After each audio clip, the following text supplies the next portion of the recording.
This channel does not promote any violent, harmful, or illegal activities. All content provided by this channel is meant for an educational purpose only.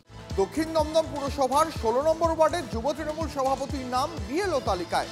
Amalendu চক্রবর্তীর বাড়িতে গিয়ে অবশ্য তার দেখা মিলল না। তার পরিবারের কেউ মুখ খুলতে রাজি নন। যুব তৃণমূল সভাপতি অস্থায়ী কর্মী সাফাই দক্ষিণ দমদম পুরসভার কাউন্সিলরের চাপে পড়ে তালিকা থেকে সরানো হলো অমলেন্দু চক্রবর্তীকে। শাসক দলের ঝান্ডা বহন করবে এটা তো স্বাভাবিক, কারণ সে শাসক দলের যুবর সভাপতি ওয়ার্ডের। কিন্তু তাকে যারা বিএলও করছে এটা কিছুই না, এটা কোনো বিচ্ছিন্ন ঘটনা নয়, এটা পরিকল্পিত একটা ঘটনা। অন্তত 50টা 60টা বুথে যদি নিজেদের মতো করে জমি তৈরি করে চাষ করা যায়, তার জন্য এই বিএলও গুলোকে তারা দলীয় লোককে তারা রিক্রুট করেছে। না, অমলেন্দু বাবু আপনাদের কোনো পার্টির সঙ্গে জড়িত না, আমার জানা নেই। অভিযোগ যখন ওরা তুলেছে, ইলেকশন কমিশন তার উত্তর দেবে, আমরাও উত্তরের অপেক্ষায় আছি। ডিটেনশন ক্যাম্প হলেই ভেঙে গুঁড়িয়ে দেব, এসআইআর আবহ এবার হুঙ্কার হরিণঘাটের পুরপ্রধান দেবাশিস বসুর। একই সঙ্গে আবারও বিজেপির বিরুদ্ধে বিভেদের রাজনীতির অভিযোগ তুলে তোপ দাগলেন তৃণমূল নেতা। প্রথমে শোনাই আপনাদের কি বললেন তিনি। একটা জাতি দাঙ্গার দিকে ভারতবর্ষে এগিয়ে চলেছে এই বিজেপি নামক রাজনৈতিক দল এবং তাদের সরকারের মধ্যে আমাদের রুখে দাঁড়াতে হবে, গর্জে উঠতে হবে। আরো বলছিল না, ডিটেনশন ক্যাম্প ভেঙে ছুঁড়ে গুড়িয়ে দেবো, ভেঙে ছুঁড়ে গুড়িয়ে দেবো। কোথাও যদি ডিটেনশন ক্যাম্প হয়, মানুষগুলোর উপর যদি অত্যাচার নেমে আসে। আপনাদের শোনালাম এসআইআর আবহে কি হুঙ্কার দিয়েছেন হরিণঘাটার পুরপ্রধান দেবাশিস বসু। ডিটেনশন ক্যাম্প হলেই ভেঙে গুঁড়িয়ে দেব, এবার এই হুঙ্কার মঞ্চ থেকে দিলেন তৃণমূল নেতা। সরাসরি এই মুহূর্তে কথা বলবো, আমাদের সঙ্গে রয়েছেন বিজেপি নেতা কাউন্সিলর সজল ঘোষ। সজল দা, আপনি তো শুনলেন বক্তব্য, কি বলবেন? দেখুন, এদের তো সব বক্তব্য এক। কেউ বলছে গুঁড়িয়ে দেবো, কেউ বলছে জ্বালিয়ে দেবো, ব্যাপারটা এক ধ্বংস করে দেবো। কেউ বলছে রক্ত গঙ্গা বইয়ে দেবো, আবার কেউ বলছে বাড়ি ঘেরাও করবো। কিন্তু আমি বলি, এরা তো 6 মাস আগে বলতো এসআইআর হতে দেব না, তারপর বলছে বৈধ ভোটারের নাম কাটাকে, তারপর বলছে ডিটেনশন ক্যাম্প হলে। আমি আপনাদের বলি, এরা কেউ কিচ্ছু করতে পারবে না। এদের কারোর একগাছা চুল চেনার ক্ষমতা নেই। চুলটা আপনি বাংলায় শুনবেন, ইংরেজিতে শুনবেন, হিন্দিতে শুনবেন, আপনার বিষয়। কিন্তু এদের কারোর একগাছা চুল চেনারও ক্ষমতা নেই। এরা অল আর পেপার টাইগার্স। এরা দুর্বলের ওপর অত্যাচার করে। কিন্তু এখানে এসআইআর বা কোনো সাংবিধানিক প্রক্রিয়ার ওপর হস্তক্ষেপ করা মানে সেটা রাষ্ট্রদ্রোহের সমান। আর সেই ধরনের ঘটনা ঘটলে যদি পশ্চিমবঙ্গে রাষ্ট্রপতি শাসন হয়, তাহলে জানেন তো তাহলে এদের আর কি অবস্থা হবে। এদের যে তখন কি অবস্থা হবে, এ কাকে গোঁড়াবে, ওদেরকে কে গোঁড়াবে, সেটাই কোনো ঠিক থাকবে না। আগামী দিন 26-এর পর পাবলিক এদের বুলডোজার দিয়ে গোঁড়াবে। এদের ওপর দিয়ে পাবলিকের বুলডোজার চলবে, আপনি নিশ্চিন্তে থাকুন। তার আগে এরা যত ভাষণ মারে মেরে দিক, কয়েকটা মাস ধৈর্য ধরে অপেক্ষা করুন। আপনার প্রতিক্রিয়ার জন্য ধন্যবাদ। নির্বাচন কমিশনের আধিকারিকদের গাছে বেঁধে রাখার নিদান দিলেন বাসন্তীর তৃণমূল বিধায়ক। এসআইআর এর কাজে কোনো ভুল হলে গাছে বেঁধে প্রতিবাদ করব, এবার হুঁশিয়ারি শ্যামল মণ্ডলের। বাসন্তীতে এসআইআর এর বিরুদ্ধে প্রতিবাদ কর্মসূচি থেকে বক্তব্য রাখতে গিয়ে মন্তব্য প্রাক্তন সুন্দরবন উন্নয়ন মন্ত্রী। সমস্ত নির্বাচন কমিশনের অফিসাররা, তাদের সমস্ত খবর আমরা নিয়ে নেব। যদি ভুলভাল হয়, আমাদের লোকাল নেতৃত্ব বুথ স্তর থেকে অঞ্চল এবং ব্লক এবং সেটা সারা জেলাতেও হবে, আমরা কিন্তু তাদেরকে গাছের গায়ে বেঁধে রাখবো, বেঁধে রেখে আমরা প্রতিবাদ করব যে আগে তাদের পরিচয়, তবে আমাদের পরিচয়। সাধারণ মানুষকে সচেতন করতেই মঞ্চ থেকে এই বার্তা দিয়েছেন, পরে সাফাই দেন শ্যামল মণ্ডল।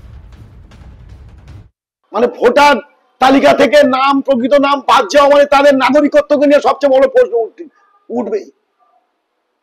সেই জন্যই এই হুঁশিয়ারি আমি দিয়েছি, যাতে নাগরিকরা বা সাধারণ মানুষ বা আমাদের যারা তৃণমূল কংগ্রেস কর্মীরা, তারা যাতে সাবধান হয়, সজাগ হয়। নির্বাচন কমিশনের আধিকারিকদের গাছে বেঁধে রাখার নিদান দিলেন বাসন্তীর তৃণমূল বিধায়ক। বিজেপি নেতা দিলীপ ঘোষ, তার এই বক্তব্যে কি প্রতিক্রিয়া শোনাবো আপনাদের।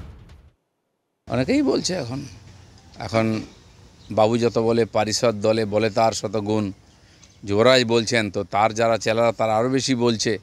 তো এসআইআর হবে আর দাঁড়িয়ে দেখতে হবে, গন্ডগোল করলে তার ফল ভুগতে হবে।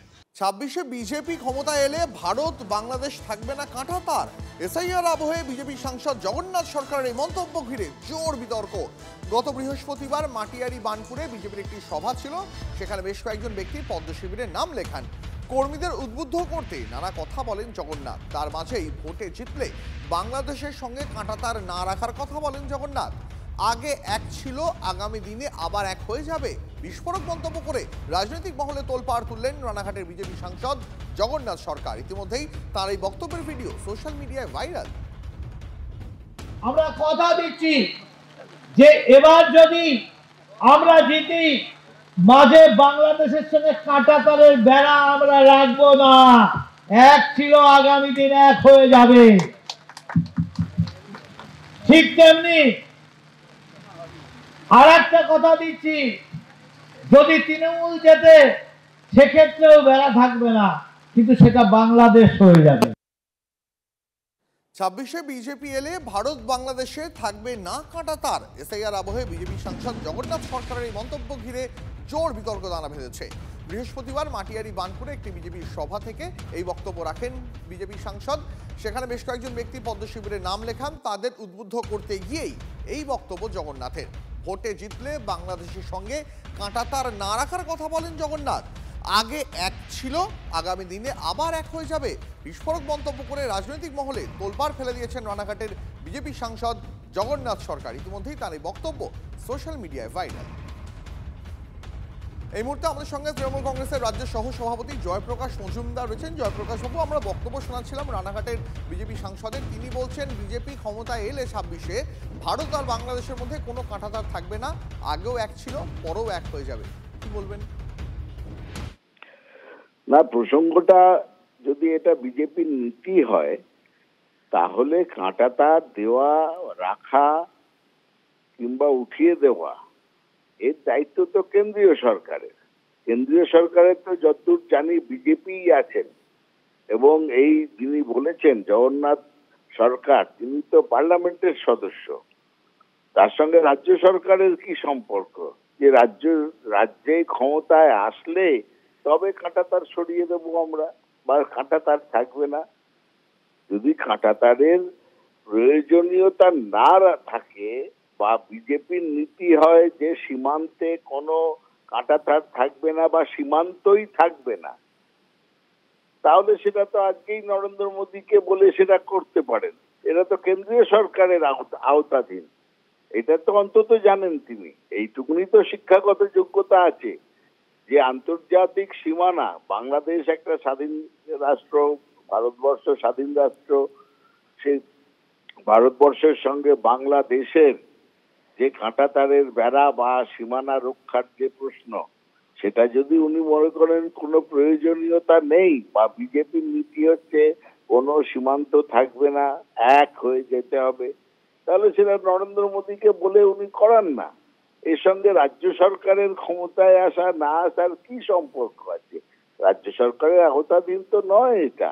এই সামান্য বিষয়টা নিয়ে কেন জল ঘোলা করছেন? আসলে তিনি যে কথাটা বলেছেন তার কোনো বাস্তবিকতা নেই। বিজেপির লিডাররা যা বলেন সেটা অনেকটাই হচ্ছে পাগলের প্রলাপের মতন, তার কোনো বাস্তবিকতা নেই। বেশ, অনেক ধন্যবাদ আপনার প্রতিক্রিয়ার জন্য। এবার আপনাদের শোনাই কেন্দ্রীয় মন্ত্রী সুকান্ত মজুমদার এই বক্তব্যে তার কি প্রতিক্রিয়া। আমার মনে হয় কোনোভাবে তিনি মিসকোটেড হয়েছেন। কাঁটাতারের বেড়া রাখবো না কীভাবে হতে হবে? কাঁটাতারের বেড়া তো আছেই, এবং গোটা সীমান্তে যে এখনও 400 কিলোমিটারেরও বেশি যা ফাঁকা জায়গা আছে, সেই জায়গাটাকে কাঁটাতার দিয়ে ভরাট করা হবে।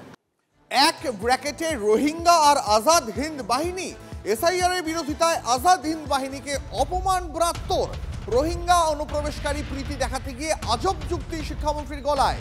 জনতাকে বিভ্রান্ত করতেই কি নয়া চাল ব্রাত্তর? বিজেপি একটি বিপজ্জনক দল, এর থেকে বড় সারসত্য নেই। বিজেপি ম্যাপ বোঝে না।